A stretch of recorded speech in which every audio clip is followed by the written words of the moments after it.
I searched how to buy shares of Innovage Holding Corp to create a clear educational walkthrough.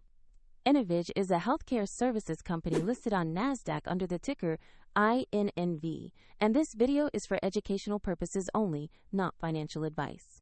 To buy shares, you need a brokerage account, and I'll use eToro as the example to show the process. After registering, you'll need to verify your account with an ID document and add funds before you can place a trade. Use the platform search and type the ticker INNV to find Innovage Holding Corp. Locate the Nasdaq listing to make sure you have the correct stock. On the asset page, review the company overview and the price chart for context. Confirm the listing matches Innovage Holding Corp and that the ticker is INNV. Tap Buy, enter the amount you want to invest, then carefully review the order details and confirm the trade. If the market is closed, the order may remain pending until the session opens. If your balance is insufficient, the platform will prompt you to add funds before final confirmation. Your new position will appear in your portfolio where you can monitor it over time.